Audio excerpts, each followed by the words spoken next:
Hello, Wellness Star couples. This is Nardine Star Rivera with the Wellness Star Counseling Services. And so today we're going to talk about conflict. And obviously, interpersonal conflict is unavoidable, especially now living this, where we're all quarantined and being with each other 24/7. It's hard not to have disagreements. So conflict is really, when two or more people disagree on something. So how do we learn to manage our conflict? How can we learn to manage it in a way where we can handle it, where we can have healthy resolution?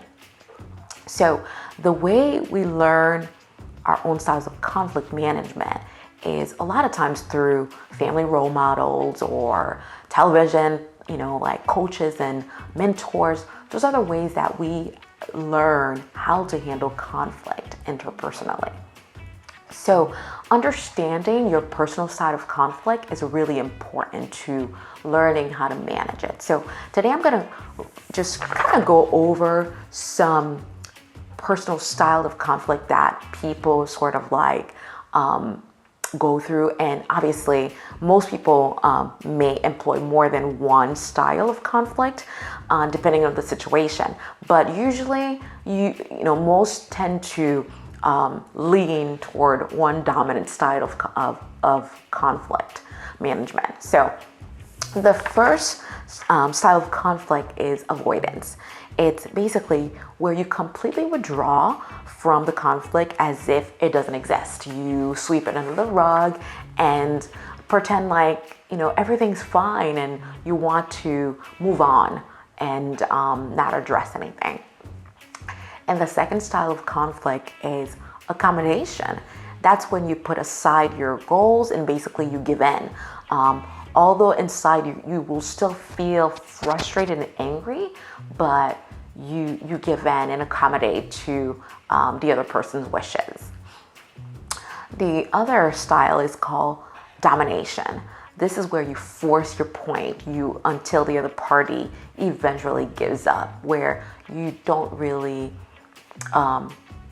care so much about what their thought processes are or their feelings, but it's really all about how you feel and how you think, and your goal is pretty much to prove your point at that moment in time.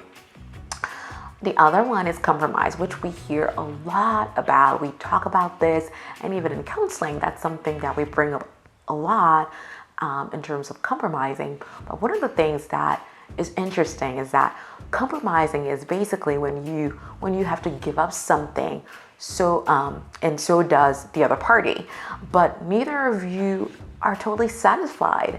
That's really where compromise lies, is that a lot of times we think, okay, we're compromising and we're going to come to a decision together, but a lot of times compromising is about you giving up something. And the last one, you can call it integration. It's really where both you and the other party work together to find a solution that satisfies both of you.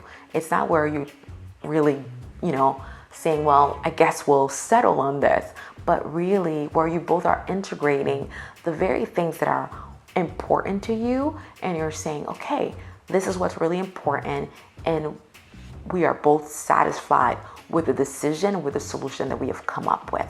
So those are the ways that people deal with conflict. Those are some of the conflict or management conflict resolution styles that people may have. And so think about those things as you engage in any type of disagreement with your spouse. Think about how you're addressing it. And so how should you resolve conflict? So I have 3 tips for you today. First is to understand the conflict, understand what's really happening. And second is to define and see your responses. And going back to the list that I mentioned earlier, how are you responding? What's your style of responding? And I think that it's gonna help you to navigate and figure out how to come up with a solution that is healthy when you are aware of how you're responding. And the third is to understand those of the other party. Not only understand how you're responding, but understanding how the other person is responding. What's their style like? And I think that if you take those two things into consideration, it can help you have a great foundation for moving forward and how to address the conflict.